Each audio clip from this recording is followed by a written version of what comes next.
Welcome to another episode of Peers Over Beers, your favorite digital and social evangelist podcast, with your industry veteran hosts, Chris Tetzel.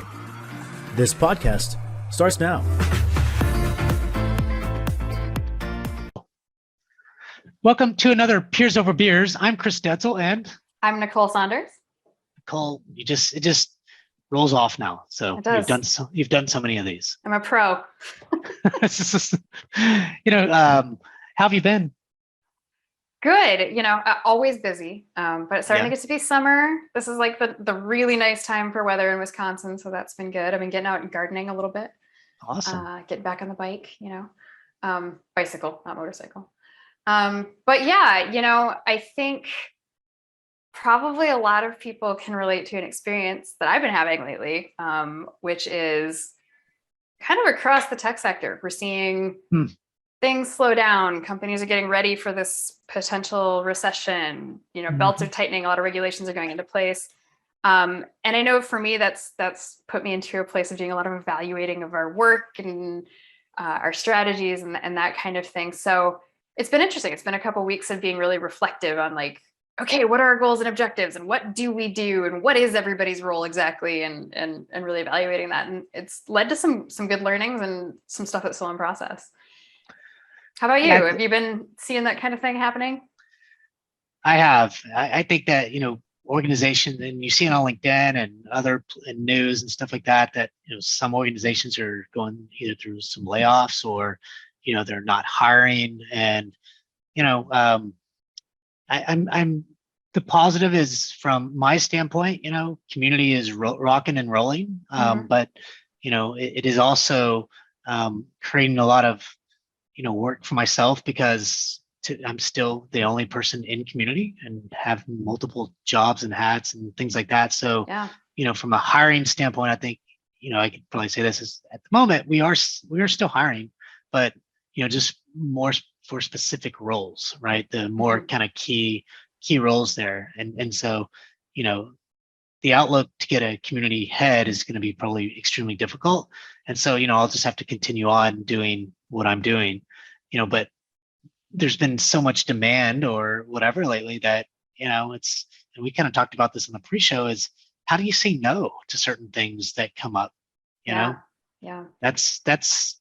I think that's a challenge for me, is because we talked about this earlier, is you've got the goal for the community the thing that you do with community is you build the hype, you then show the value, you show it what it can do, and people start seeing it and they want more and more and more. And, it's, it's great when people actually want more and you kind of do what you thought you were going to do.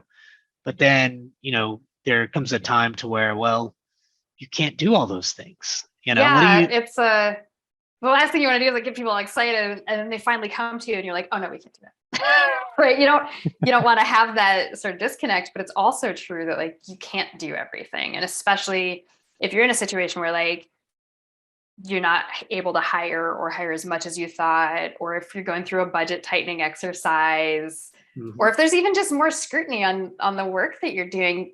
You have to start getting really strategic. And I've absolutely had that experience of I want community to be everything to everybody at the company. And, we're going to go on a road show and tell everybody how they can engage with us and everything that we can do. And then all of a sudden, 30 different people want to do events with you. And you're like, oh, actually I can only do 5. How do I pick? I got to now be strategic. I got to figure out what to say no to and how to do it in a way that doesn't make people feel oh, well, no. Yeah, the community team said no, so I'm not working with them anymore.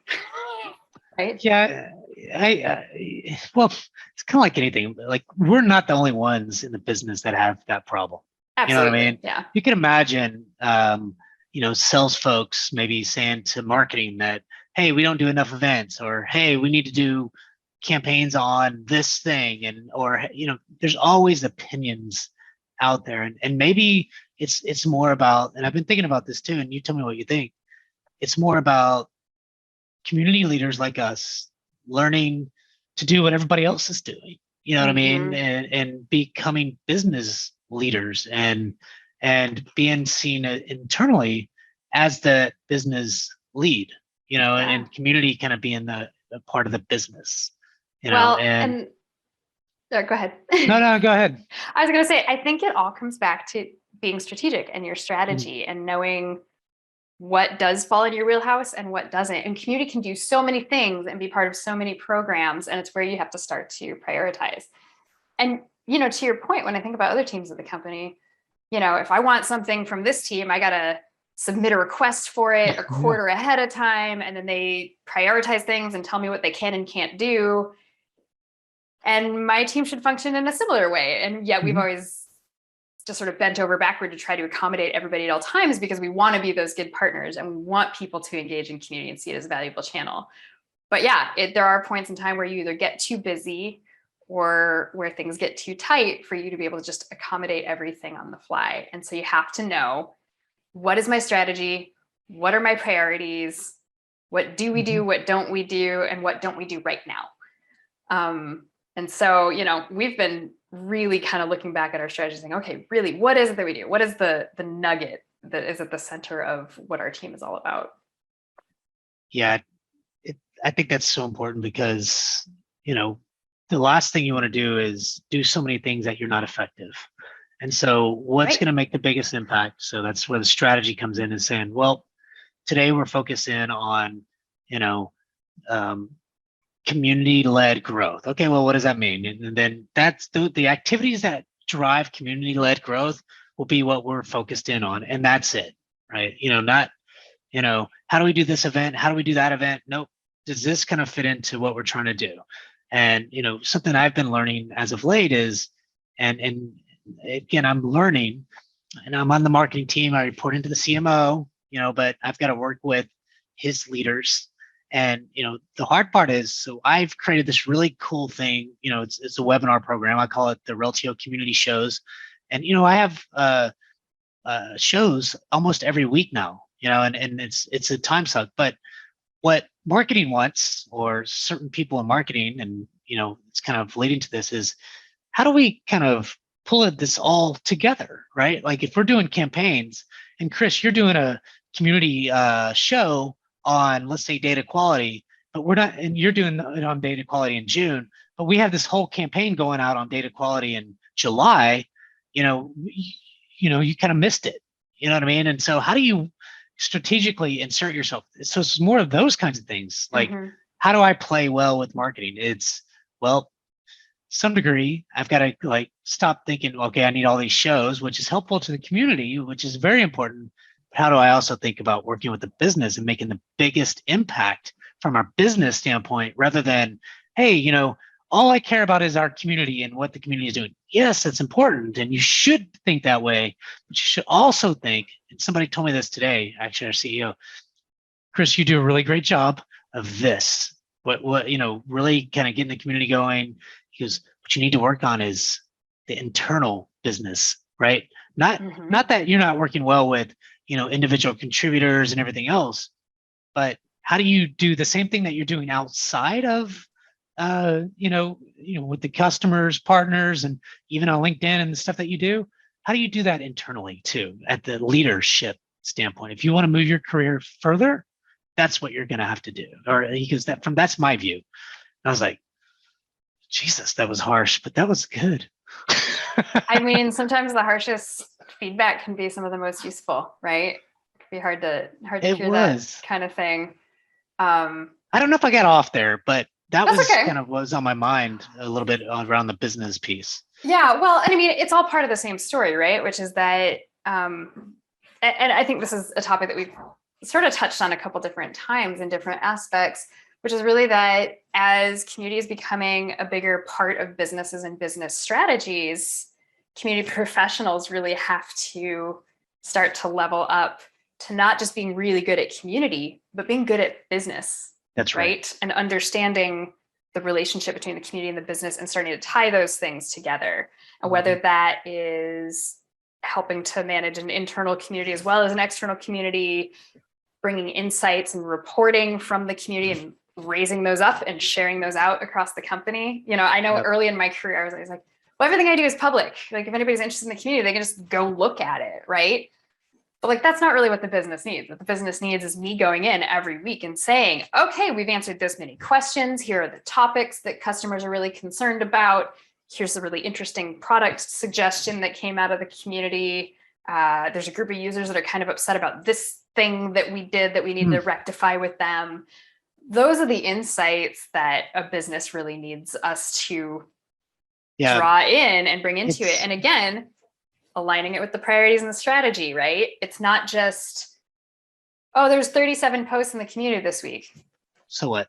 Okay, great. And what if I can say, hey, there were 37 posts in the community that were about this product launch that was a big part of our strategy last week. And here's what they said and how they feel about it. Yeah. Totally different context, right? Now that's got some meaning. Now that aligns to something that's a key, business strategy or a key driver. Yeah. It's such a good point. I like that. And I also think that, while we're on strategy, you've really got to focus in on how does your community strategy tie into the business goals, and, like you said, community can touch almost every piece of the organization, almost every piece, even HR. You can get people engaged to help answer questions and they get excited about that and they can do certain things. But there's a lot of different parts of the business. But if you're more strategic around what are you trying to accomplish with community, and as it grows, you can start touching more parts of the organization, whether it's marketing or customer success or support or, whatever. I think that is the key. And then, like you said, communicating the value, bringing those stories and those community type things that, hey, here's some trends, here's some things. But it's also saying, community led to 50 leads this month, which would be great. Or and then proving it out. You know what I mean? Like, this is hard shit. And this is a journey again, because communities are starting to do this. Case deflection is a good strategy, to have. I know it's not a sexy one, but it's a huge opportunity, to, if you can prove that out, say your community is saving $1 million a year or whatever the money is. I mean, who doesn't want to hear that? Depending on your audience. You might not go to a marketing person or CMO and say, hey, we're saving support this much. It's great. So what are you doing for marketing? You know what I mean? So it's always talking with the language too of the people you're with. Well, and what I'm hearing there is a couple of things. One is, and like, we could clearly do many podcasts just on the data piece, right? How do you get your hands on your data? How do you use it? What are the metrics? What are the KPIs? Are you measuring the things that are actually your primary objectives? Yeah. There's that whole, like, you're going to get what you measure. Yeah. And so make sure you're doing that and make sure you can tell the impacts. And so there's the whole data piece. There's also that piece of, the community can touch so many parts of the business. And ideally, as things grow, you grow your team and you start to reach more and more. I think that many community teams have this tendency to try to like spread ourselves super thin and like, I'm going to touch all the parts of the business at once. I've often felt like a lot of community programs are sort of like raising a tent where you get all the tent poles and you got to lift it all at once, right? There's this whole ecosystem. Exactly. But like, if you don't have, I've done it. I'm guilty at times, hands on all 6 tent poles by yourself, right? Got one in your foot and one in your teeth. No. Anyways. But that's one of the things that we've been looking at is like, we've done a really good job of getting ourselves integrated into many parts of the business, right? We work with product, we work with voice of the customer, with marketing, we work with sales, we work with customer education and training. We're on the marketing team. We have a huge role in support. And now we're getting to that point of, oh, wow, we are doing a lot of different things. What are the most important? And so one of the exercises that we're going through is measuring impact. Yeah. We're looking at all of the different projects we've started. We've got this space in the community we created just for product managers to write about what they do with the product and tell people about it. And we have this recognition program over here. And we were trying to bring these aspects of training into the community. And so now we're going back and looking at, okay, of all this content we're creating, what's getting page views and what isn't? Yeah. And like, one thing that we found is we were spending a lot of time very carefully, thoughtfully handcrafting this beautiful content. It was getting like no page views. And the reason it wasn't getting any page views, one is a little bit of that SEO thing, right? Yeah. But a big part of it was that we hadn't built out the strategy for how we were going to promote that content. Mm-hmm. And so we're doing this great content and we knew it was super useful, but then it was just getting posted and sitting there. It wasn't going out in any marketing. It wasn't getting posted on social media. We weren't sharing it. And so that was one of the things we looked at and said, okay, we have two choices here. We can build out that promotion strategy and make sure we're really driving traffic towards this content and that it's getting out there and it's getting used, or we can just stop this activity. What we can't keep doing is spending a lot of time building out content that's not really going anywhere. And, it's not because it's not good content. It's just because nobody knows it's there, right? Yep. And, so we're doing that. Is your community open? Is it like? It is. Okay. Yep. Got it. Yep. It's open to the public. So it's, it's primarily customers that interact there, but anybody can come in and check it out. And I think it's great for prospects, right? They can come. I guess the reason I think about that is I do a lot of that too. And I think that one is there's technical SEO type stuff that can be done, and whether or not you kind of manage that or somebody helps you manage that, and if nothing, then I would certainly kind of look at that. Maybe you are, but that's key. So one of the key things to me in creating content like that is so that people can find a question that they have and answer it on Google, and Google answers it. Because I always say this is, if you don't have the content, if somebody searches for you on Google about your product, has a question about it, and they don't see it there, it's a very frustrating experience. They don't want to go to, docs.reltio.com, support.reltio, whatever. They don't want to go to those sites. They're going to Google on purpose. Yep. And so now they have to figure out where to go at Zendesk or Reltio or whatever to get the question answered. And then they probably search in different places and can't find it.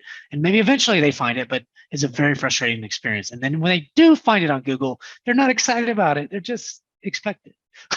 So what I wonder is, and maybe you thought about that, but is if they're searching on Google and they're not finding the answer, and maybe the content's not really helpful anyways, because maybe not helpful content, I don't know, but it could be an SEO problem, like a SEO technical problem within, your systems or whatever. I think there's part of that. I know for us, part of it is like, this is new stuff. And so it takes time to build up the SEO. Yeah, a long time. The Google juice, as we like to call it, right? Yeah. Like, so that's a piece of it.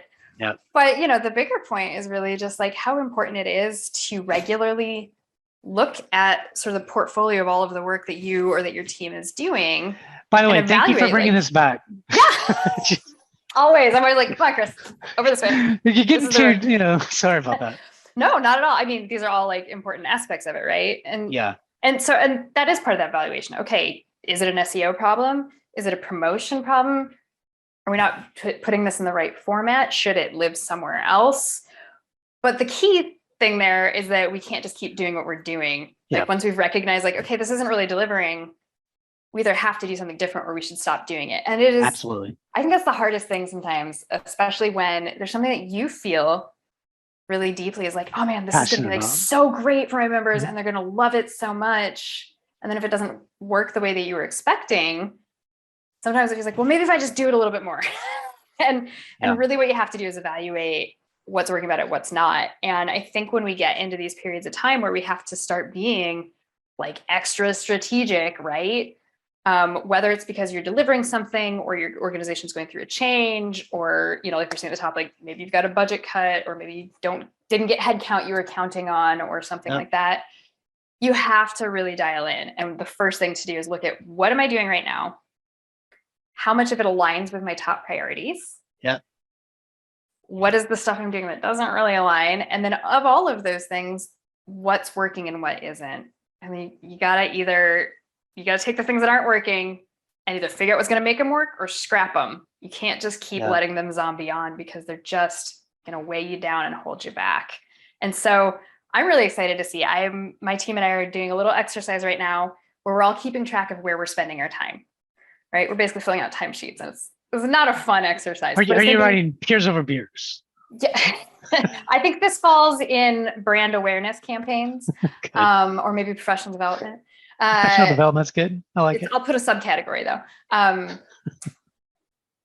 Well, and I do have people qualifying, like, how much time are they spending on professional development and reading books and listening to podcasts? Because I think that is part of your job. It's a really important part of your job.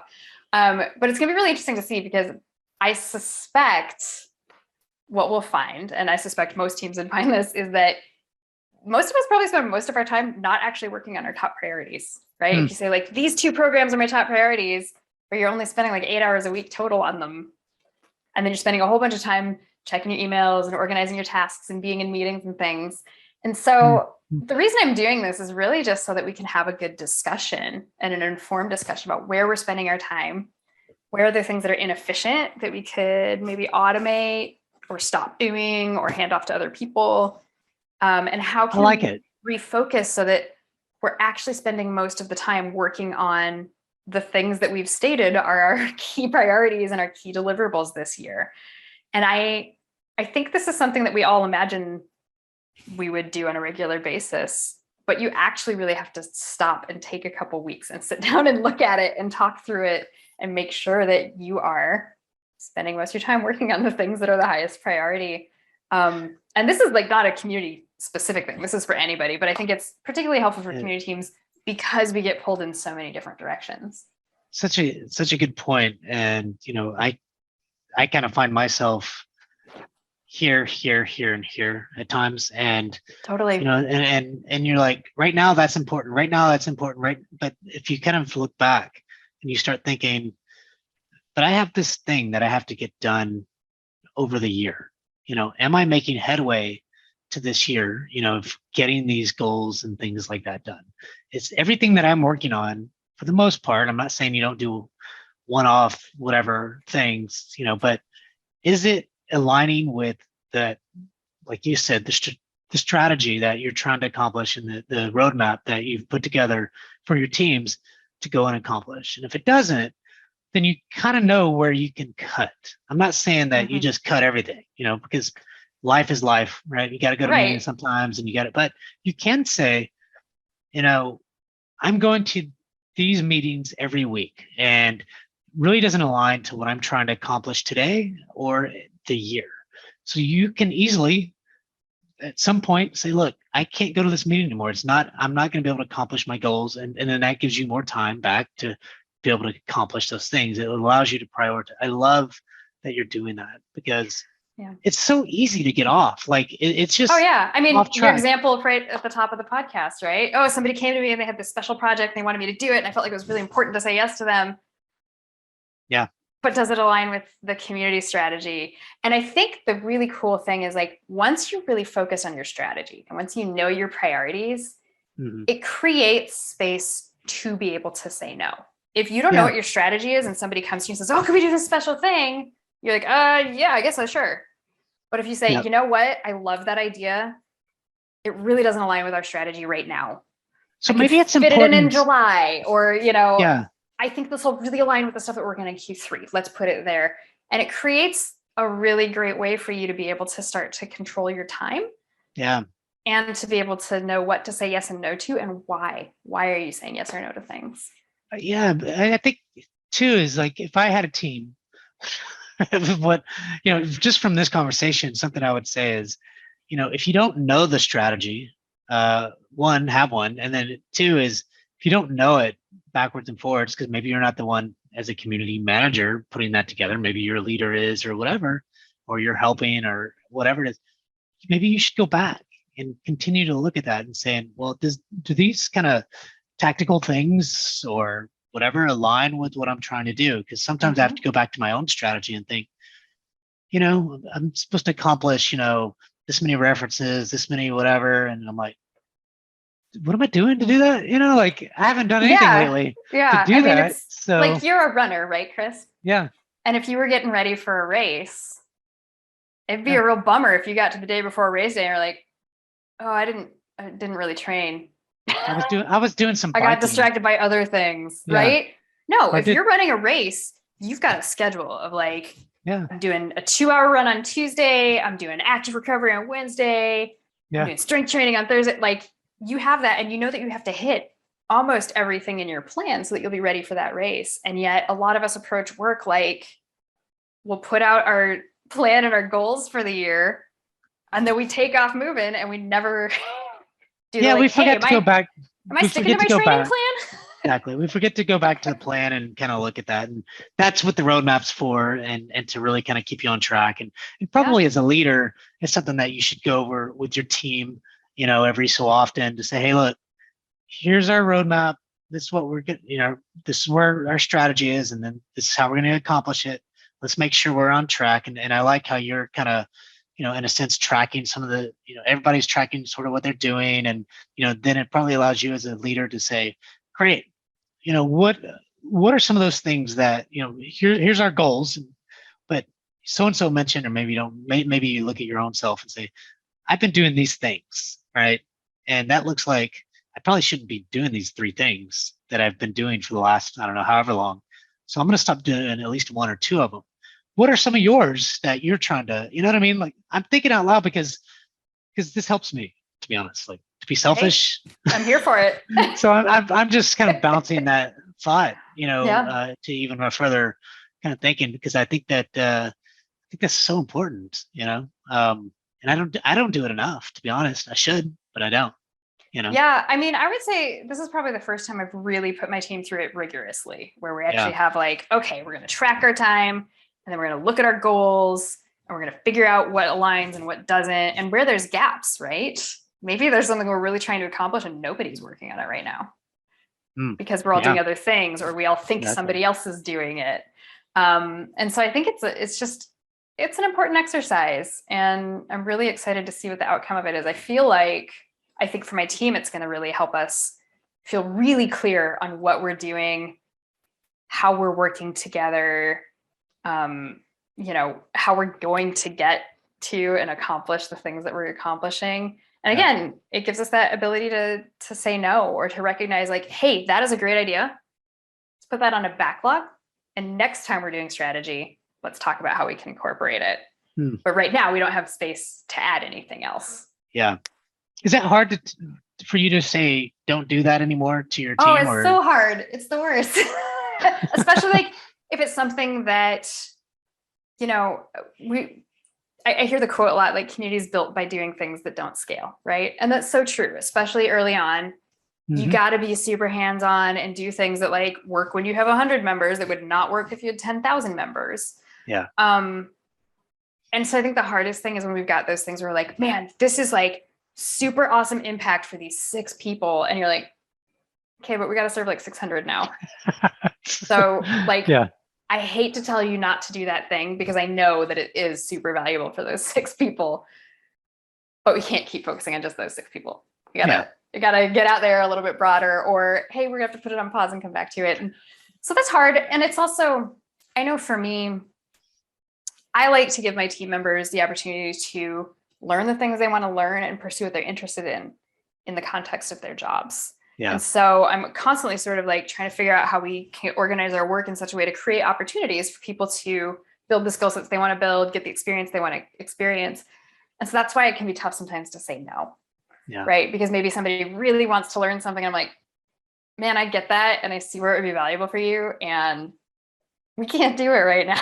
Like that's just way outside of the wheelhouse of what we're trying to do this year or this area. Yeah. And I've already had some conversations. Like I had one team member where I looked at it like, you are leading 7 major projects. 7. That means you can spend an hour on each of them every day, and you'd only get 5 hours a week on any of your projects. You're not going to be successful doing that. We got to figure out how to get you down to 3 or 4. And it was so hard to like pick, right? Like what are the things that you're like, yeah, we really should do that, but it's not something we can accommodate right now. It's not in the strategy. It's not going to accomplish what we want it to. Yeah. But let's talk about what happens if you don't do that, right? You end up with all of these things that are sort of like, maybe they get 80% done. Maybe you get an MVP out the door and you're never able to do the version 2. You get something that launches and then just sort of sits there and doesn't go. And so the key to it, what happens. Yeah. And I mean, gosh, I've got examples of these things probably from every job ever, right? I'm sure all of us do. And so when you're thinking about like, gosh, I really want to deliver something, I want to see this through all the way to fruition, I want to have it be really successful. it means excluding other things. And, another quote I came across this week that I really liked, I want to say this came from like a Tom Hanks article that was going around one of the business publications. But it was the recognition that everything you say yes to means that you're saying no to something else. Mm-hmm. And I'd never thought about it that way. I just kept being like, I have infinite yeses. I can just yes everything, right? And that's Sure. just not true. And so the question really there is like, are you saying yes to things, like so many things, that you're not actually able to say yes to the most important thing? So you're so smart. That is really good. I read a lot. I probably should read some. I don't have time because I'm doing too much yesing. Doing too much yesing. That's going to be our new like catchphrase here. I mean, I'll be honest. I listen to a lot of stuff. Like I listen to a lot of podcasts and books and things while I'm out walking or gardening or something like that. Sometimes I have to remind myself, like, it's okay to just not listen to anything and just have like a Zen moment, and constant input. But it does help bring some of these insights together. And I love learning that stuff. No, I think that's awesome. And, I think that any way you can kind of focus in on your career, your personal growth and things like that is highly important. One of the things that helps me for my personal growth is things like this, is talking to people like you, because you read, you listen to smart people, all the time. And so, but, you're doing this for a living as well, right? And so some of this stuff really helps me. But, I encourage everyone to have their outlet to look, you don't have to think about work all day, every day, and you shouldn't. Yeah. On your time off, okay, maybe you're doing personal growth and trying to be better at business. Fair enough. But, go do some runs, go do some biking, go do whatever it is that, is fun to you, play Dungeons and Dragons. I don't know, but whatever that is, do it, have fun. Well, your brain needs that time to rest and be creative. And, it's interesting doing this time tracking exercise, because I realized the day I took a walk before work, which I try to do most days. And I spent the entire walk thinking about strategic things for work. Yeah. And so when I got back, I wrote that down. I spent an hour doing strategic planning this morning before work. And it's really helped me realize, like, oh gosh, I might only work 8 or 9 hours a day, but I might think about work another 2 or 3 outside of that. I'm the same, yeah. It's not that that's a major problem, but it's also a recognition that, like, you do need that break time. You do need those gaps. And also that, professional development should be part of your work day. It shouldn't be, I work 40 hours and then I go take a class, or I work 40 hours and then I go read a business book. And so when I created my time tracking sheets for my team members, I actually put professional development at the top of the list. Oh, you have time tracking. Okay, that's interesting. Well, I mean, this is this exercise we're going through. It's basically a spreadsheet. But that was the first thing I put down, is how much time are you guys spending listening to a podcast, reading a book, going to a webinar, talking with peers in the industry? And I suspect most people are going to find that it's very little. Yeah. And I want everybody to be spending time every day. You should have a couple of hours a week where you're out in the industry learning these things, or you're reading up on a business book, or you're having coffee with people to learn about what they do, because that's going to make your work better. It's going to inform you. Mm-hmm. But it doesn't just happen on the fly. And I think that's the biggest mistake that a lot of people make. They feel like, I got to be productive all day, every day. I've got to get my tasks done. And they don't spend enough time kind of zooming out and thinking about their work. And that's really what ultimately is going to help you grow in your career, be more impactful with your work, and it keeps you interested. Like, you and I are both clearly very passionate about community. We're sitting here nerding out about it. Yeah. Every couple of weeks. I mean, you do it every single week. But if you don't take the opportunity to do these things, sometimes, wow, a true athlete of podcasting, right there. It's But yeah, you gotta have those opportunities. You gotta build that into your work day. It counts. That's part of your work, I agree. I mean, I feel like I need lots of personal growth. And, when I kind of looked at when Michael passed away, I was doing the podcast with him and things like that. I thought, something I wanted to do anyways was talk to leaders like yourself in the industry, right? And just, one, give you a platform. Two, I wanted to learn, because to me, he was the smartest person I knew around community, and he helped me in my career, and that's why we did it. But then I was like, I still want to learn. I still want, and that was really an opportunity there. And I do sometimes twice a week, to do these podcasts because I want the opportunity. Look, doing these podcasts is really difficult sometimes. It's not difficult, but it's a lot of time and effort. You got to think about cutting some of this. Sometimes you want some quick hits. Sometimes, so it's nobody else but me doing it. But it's so beneficial to me that and it's also extremely helpful. I think like others like to be on podcasts. You know what I mean? And so, great, you love to be on the podcast, Nicole. Me too. Like why not get together? And I've got to know you. Like I could reach out to you in a month and say, hey, I really need your help. What do you think about this? And you would probably reply back within a day or two. Say, oh well, how about this, this, and that. Now I have a whole network of community leaders that can help me solve problems. Like sometimes Scott, he'll get on here and I'll be like, hey, what does this really mean? Like I heard this thing and I don't even know, like should I be doing this or I don't know, whatever.